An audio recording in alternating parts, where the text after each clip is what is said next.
এখনো অনেকে ভয় পাচ্ছেন যে নির্বাচন যদি দেওয়া হয়, নির্বাচন দিলে আবার বিএনপি ক্ষমতায় চলে আসবে, সেই কারণে নির্বাচন দিতে হবে। আমরা পরিষ্কারভাবে বলতে চাই, নির্বাচন একটি নিরপেক্ষ সরকারের অধীনে হলে জনগণ তাকে নির্বাচিত করবে, সেটা জনগণের ব্যাপার।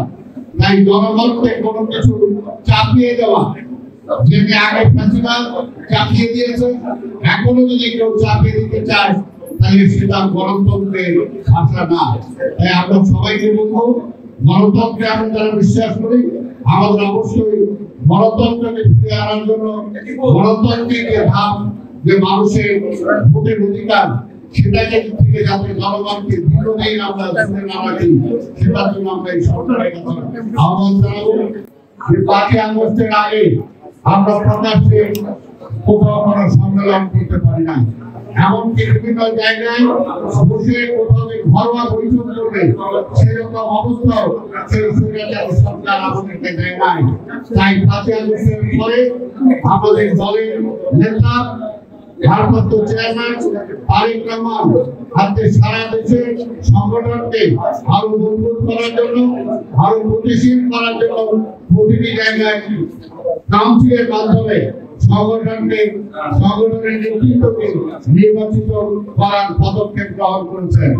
কোনোভাবেই সেই পরাজিত ফ্যাসিবাদের দোষররা যাতে উপকৃত না হয়। আজকে যারা আমাদের এই দেশে গণতন্ত্র ফিরে আসতে দিতে চায় না, যে আধিপত্যবাদী শক্তি, সেই আধিপত্যবাদী শক্তি যাতে লাভবান না হয়, এমন কোন সরকার, এমন কোন দুর্নীতিমূলক কোন সরকার আপনাদের মাধ্যমে প্রকাশিত হবে না। এটাও কিন্তু আপনাদের কাছ থেকে আমরা আশা করি। ক্ষমতায় আমরা জনগণের ক্ষমতায় বিশ্বাসী, তাই কিন্তু এই সরকারকে আমরা সে সময় সর্বসম্মতিক্রমে রাষ্ট্র পরিচালনার দায়িত্ব দিয়েছি। তাই ভাইরা, অবশ্যই আমরা নির্বাচনের কথা বলবো, অবশ্যই একটি গণতান্ত্রিক সরকারের কথা বলবো। দেশের জাতীয় অবস্থা, আন্তর্জাতিক অবস্থায় বিবেচনায় কিন্তু একটি নির্বাচিত সরকার যত দ্রুত দেশে আনা যায়, সেটা জাতীয় এবং আন্তর্জাতিক কারণেই কিন্তু আমরা সেই বিষয়টা চাই। এখানে বিএনপি ক্ষমতা ভোগ করার কোনো বিষয় না।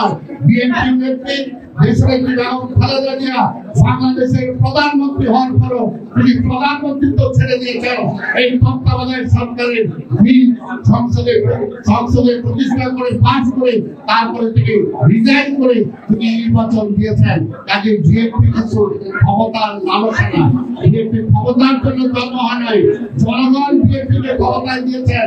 আপনারা জানেন 91 সালের নির্বাচনে, সেই নির্বাচনে কিন্তু আওয়ামী লীগ তাদের তাদের নতুন মন্ত্রী পরিষদ বানিয়ে তৈরি হয়ে গেছিল, কিন্তু জনগণ ৭২ থেকে ৭৫ আওয়ামী লীগের নির্যাতন, নিপীড়ন এবং দেশে দেশে মানুষের চিত্র না খাওয়া ৪২ লাখ, সেগুলো মনে রেখে কিন্তু ৯১ সালে সেই সময় আওয়ামী লীগকে মানুষ ভোট দেয়, বিএনপিকে ভোট দিয়ে বিএনপিকে ক্ষমতায় দিয়েছে। ঠিক তেমনি আমরা বিশ্বাস করি এই দেশের জনগণের সুখে দুঃখে সবসময় বিএনপি জনগণের পাশে ছিল।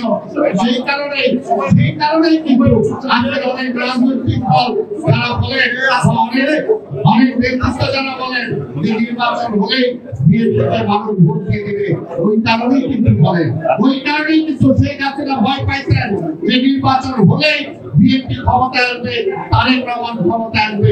ওই ভয় ছুটেই কিন্তু তারা নির্বাচন সেই প্রতিবাদও দেয় না। এখনো অনেকে নির্বাচন পিছানোর জন্য পায়তারা করে।